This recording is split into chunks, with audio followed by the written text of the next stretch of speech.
Hello, welcome. Today is going to be NHSN office hours, so hopefully that's what you intended to join. Otherwise, stick around and maybe you'll learn something that you can pass along to whoever does your NHSN reporting. Let's see. We are waiting for a few more people to get joined, but we will start in less than a minute. And while you're joining, if you want to put in your name, your facility name, what state you're located in, it's always nice to see who's joined today. Okay, it is the top of the hour, so I want to get started. There are a bunch of different little updates that I have to make, so I just want to keep you guys apprised of all the latest and greatest NHSN. The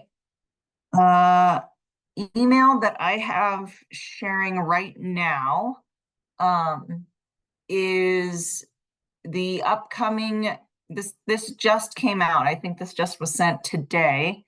And this is for some upcoming trainings and some important updates.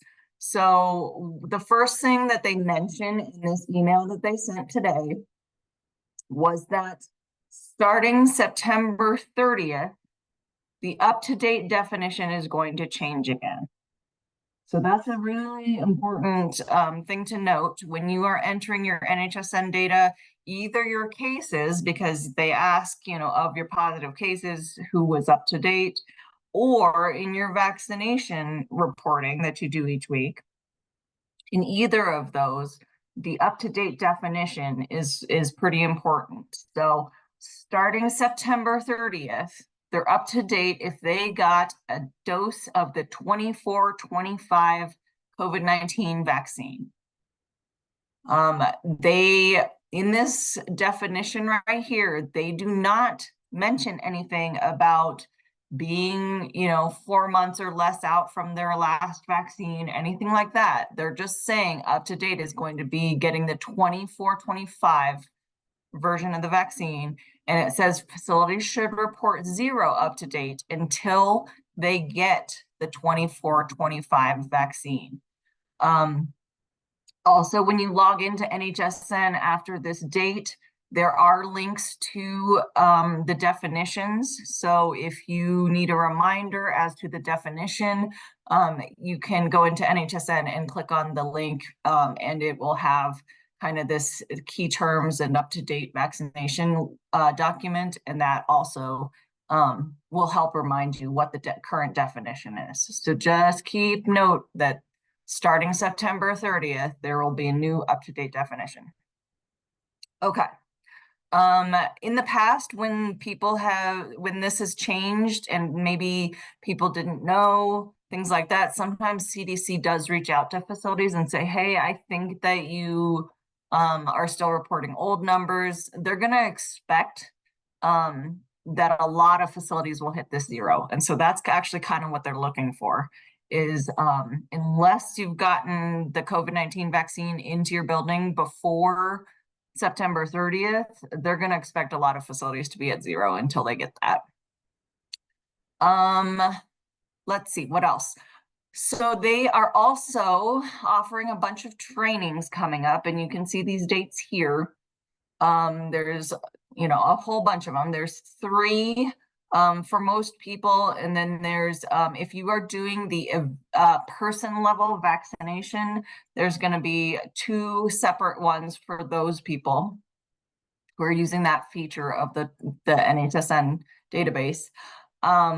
But these are about the new data collection form. So on September 30th, again, they are going to change the reporting. Instead of pathway and vaccination, it is going to become the respiratory pathogen reporting.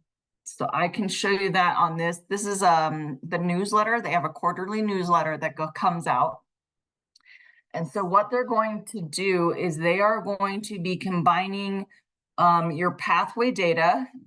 So you guys are used to reporting your pathway data and the COVID-19 vaccination data, they're going to put it all into one tab that's going to be respiratory pathogens and vaccination.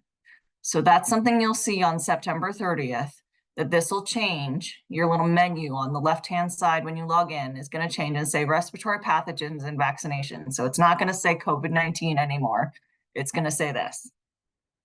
And so when you go into this, it's going to combine respiratory pathogens together.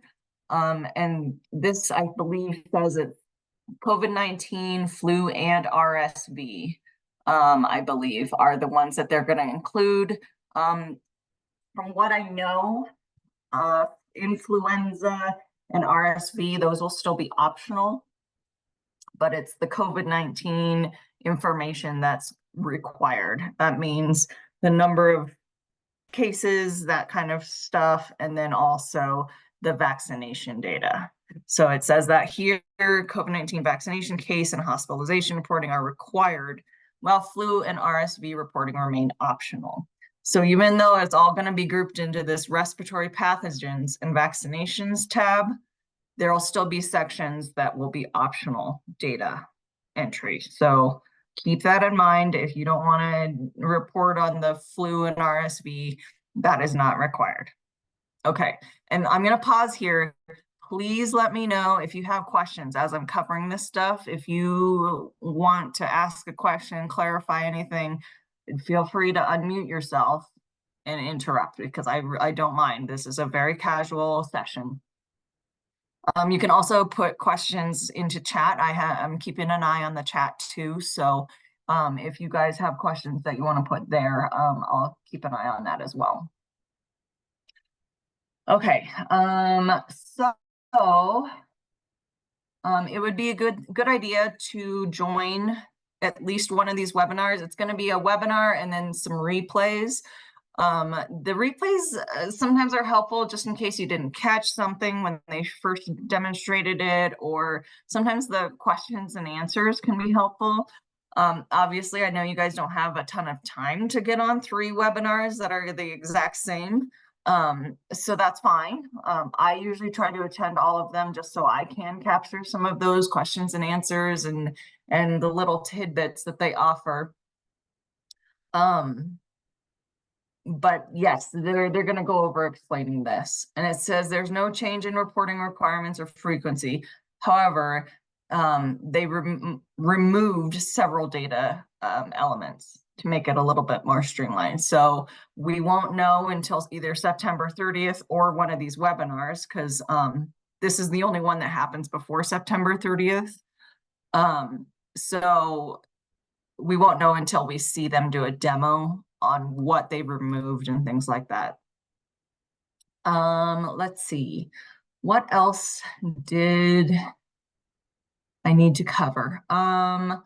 So another thing that I was going to talk about was your flu reporting. So starting October 1st, that's the start of the flu season for long-term care, technicalities. So October 1st. And so it's a good idea to start tracking your healthcare personnel and their flu vaccines. Obviously, as I've found out, most facilities have their flu vaccines. So people might be getting their flu vaccines now for this season. So start collecting and keeping record of all of your staff on who has had their flu vaccine. That data is going to be due into NHSN May 15th of next year, which I know is crazy. You're like, well, that's way off, and I may or may not even be at my facility by next year. Who knows? Well, it's a good idea to have some place to start tracking that.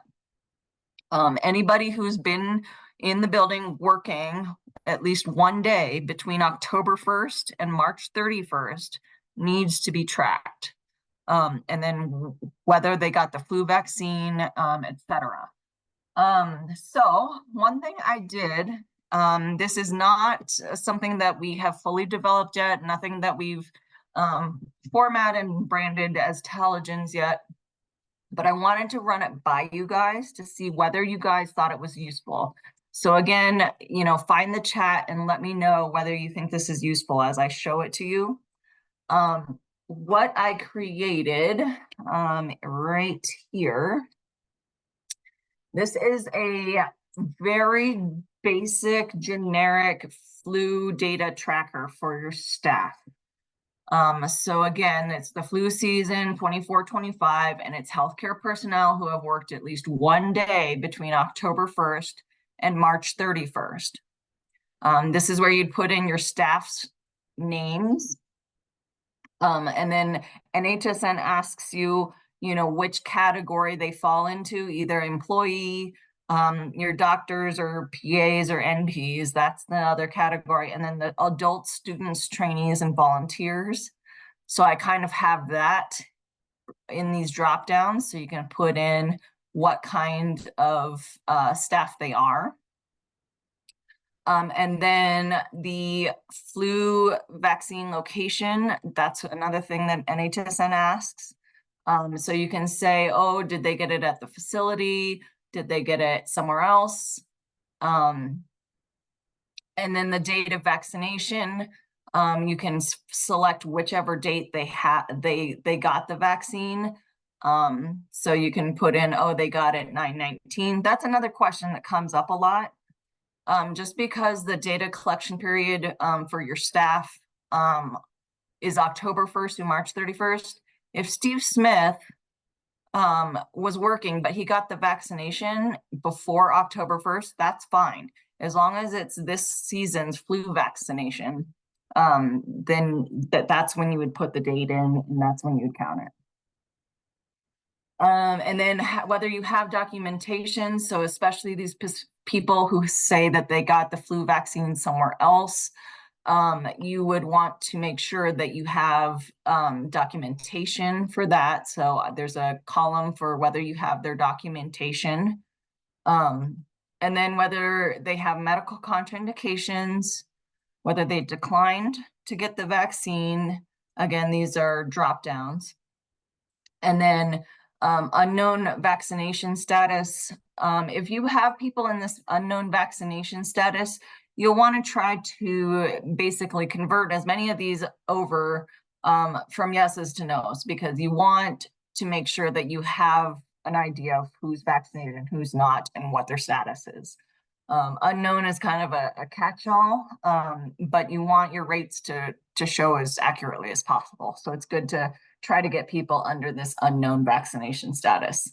And then I have this spreadsheet formatted so it should tally up how many yeses for medical contraindications you have, how many yeses you have for declined, and how many you have in unknown vaccination status. So question is whether you guys think something like this would be helpful for you, whether you guys created your own, because this is probably the second, I think it's the second year that you guys have entered this data. So maybe you guys have your own tracker. Or I know a lot of you guys use things like PCC or Matrix or things like that. Maybe your business office, they have a way to track this stuff already, and so they can just kind of print out a report for you.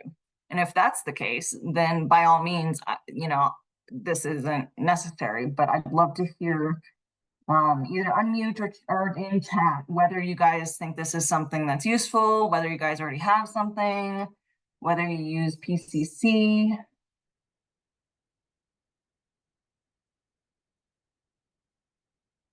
Okay, so I'm seeing a couple people saying that this might be helpful.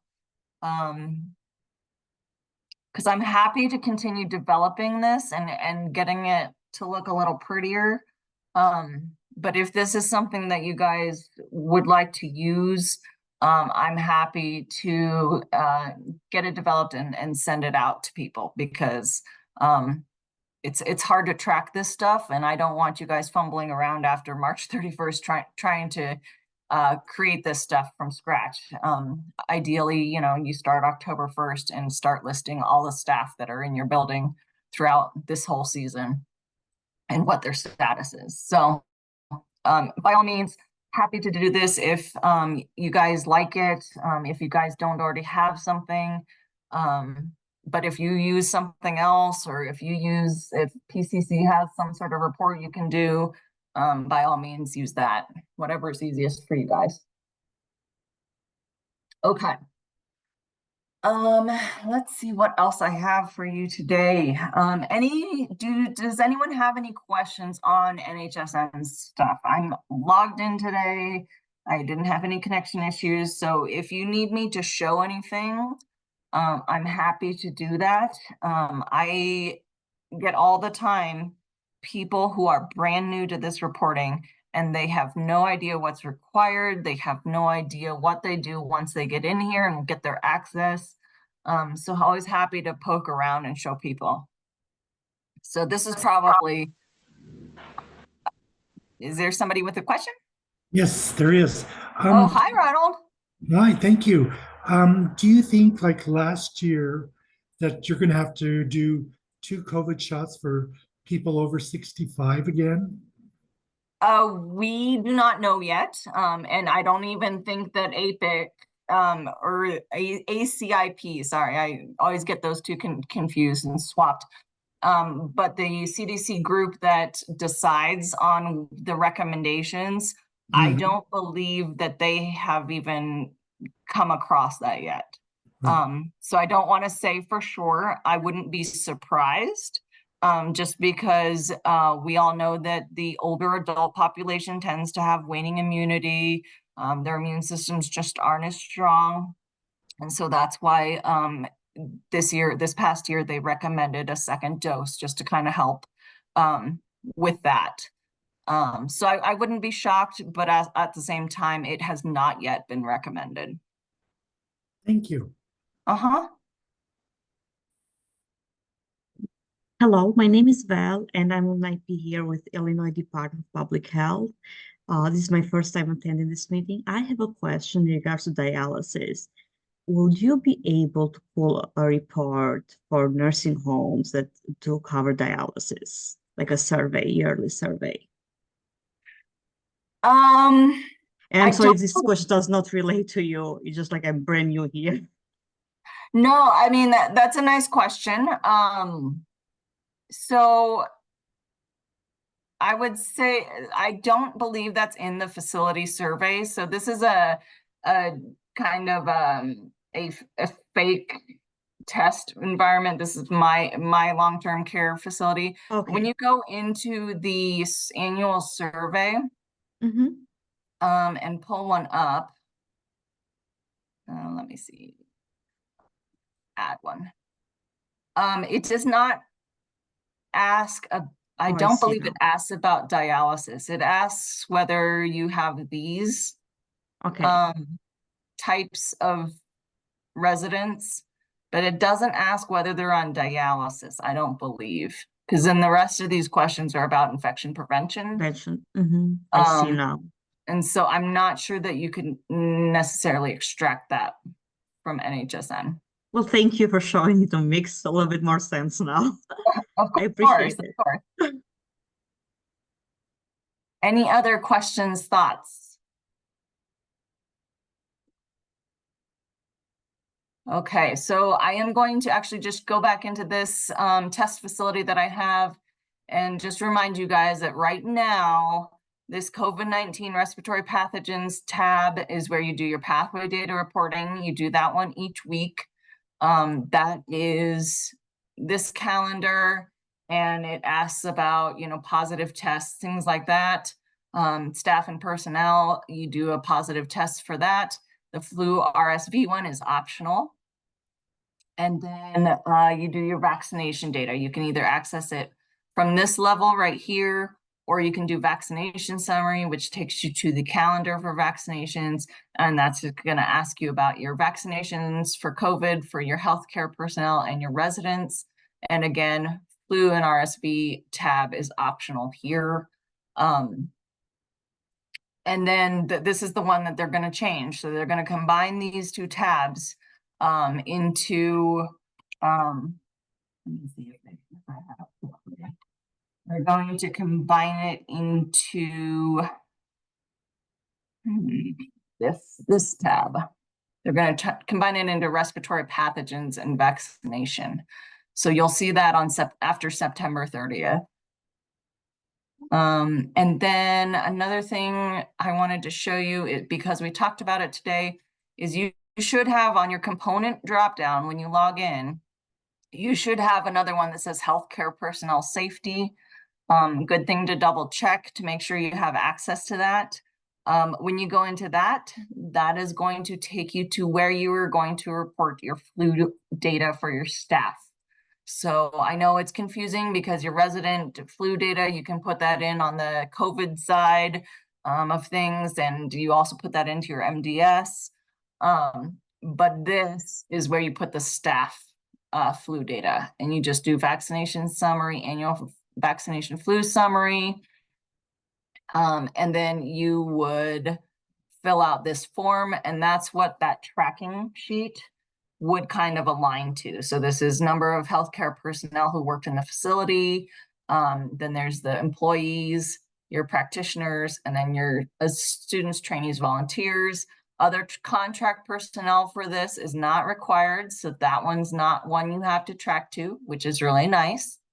And then it's people who got the flu vaccine at the facility, people who provided documentation of flu vaccination outside the facility, and then your medical contraindications, who declined and who has unknown. So that's kind of how this is broken down. And again, I'm gonna, because you guys gave me some good feedback, I'm going to try to align that tracking sheet to this and get that formatted and nice and send that out to you guys then. Any questions while I'm in NHSN? So I'm happy to poke around and show you guys things, or if you've had some weird messages, obviously this should not be there, but since this is a test facility, that's typically gone for most of you guys. I think most of you guys have done that by now. And Candy, we can send out a recording of this if you'd like, or we post them generally on the website. But by all means, you can reach out to me directly. I'm going to give you my email address. And that way you can email me, because if you have a question, I don't want you to have to waste time trying to find it in the recording where I answered the question. You can always reach out to me just directly and say, hey, I forgot what you said about X, Y, or Z. I can answer that question for you in 2 seconds. And so that'll save you some time. So don't hesitate to just reach out to me. Jessica, I see your question about requesting access. So that's another thing. Make sure that there are several people in your facility that have access at a time. The penalties for not reporting, and this is a big one to know, is the penalties for not reporting are quite expensive. They add up quickly. And yeah, not cheap. We've had facilities enter 10-digit territory, or not 10-digit, 5-digit territory. And rather quickly. So it is a good thing to have backup users, make sure they know what they're doing, make sure they know what's required, make sure they have my contact information in case they have questions, things like that, because we don't want to get in a situation where a facility doesn't have anybody with access. So number one, that's part of it, Jessica. But number two, if you are in that situation where no one has access to your building, reach out to me, send me an email, and we will get in touch, find out where things were left off, and kind of dig a little deeper. It's a little bit different for everybody. It's a multi-step process to get access, and sometimes we have to figure out which step you left off and how to restart. So that's why I typically don't kind of give a blanket idea of getting access. Okay. Any other questions about NHSN stuff? Anything that I've covered? September 30th is going to be really big. So keep my information. So if September 30th rolls around and they've changed the definition, they've changed, you know, the reporting tabs, if you run into anything that doesn't make sense, reach out to me. I am planning to be on that very first September 24th call. So I'm going to prioritize that so that I know ahead of September 30th what the changes are going to be. They're always a little bit behind, and they're going to be doing another one on October 1st and October 9th, which is after the change, which means you guys will have already reported it for a week or two by the time they introduce what they did. But I'm planning to be on this one. So if you guys have questions, hopefully I can answer them before that September 30th, or if, you know, you hit September 30th and everything just looks really wonky to you, I can assist. Let's see. Anything else? NHSN. I know it is challenging. I know it is hard. The current memo says that this is required at least until the end of December this year. However, there have been many things suggesting that this would continue on. So until we see it in a finalized memo that it's required by CMS, we're gonna assume at least until end of December for this data. I don't want to falsely get your hopes up that it'll disappear entirely. I think this is something that's going to be part of our lives.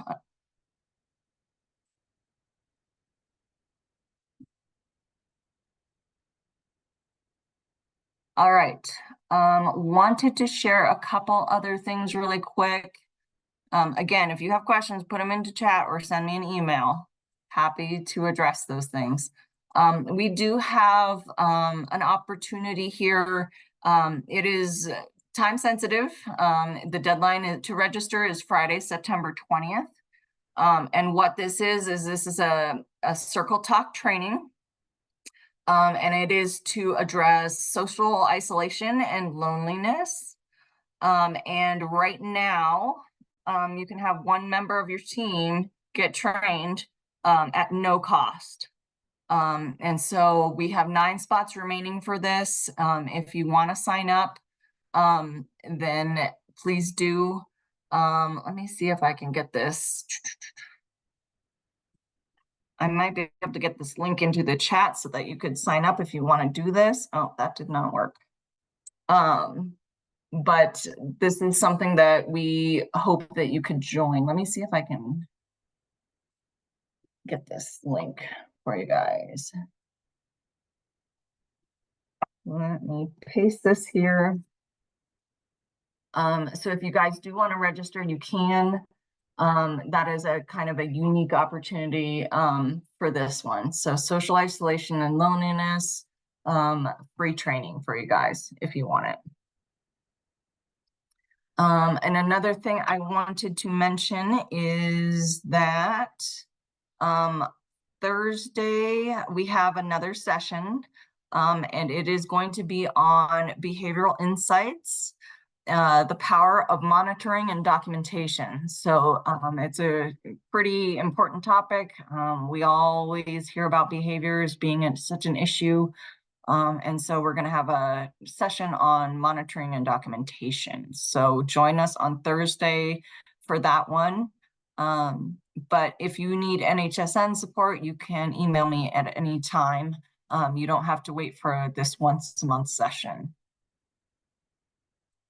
Okay, any final questions? NHSN, Telegen, anything like that? Happy to field whatever you got.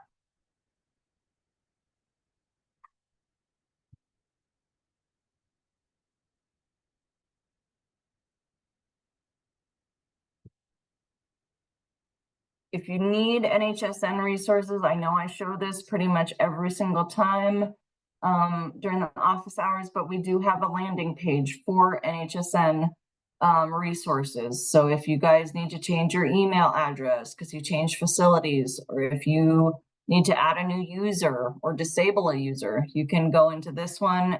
Gives you some background into that. This reporting roles worksheet's a good one in case you Want to have backup users, want to have a good plan just in case somebody's going to be out. This is a really good one to use. It kind of guides you through making sure everyone knows what they're doing. And then these are NHSN resource pages from the CDC.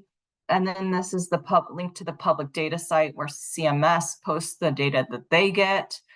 This is a really good one. Just make sure that CMS is getting your data and that it's accurate on that side. So these are all really important pages. Good one to bookmark if you can.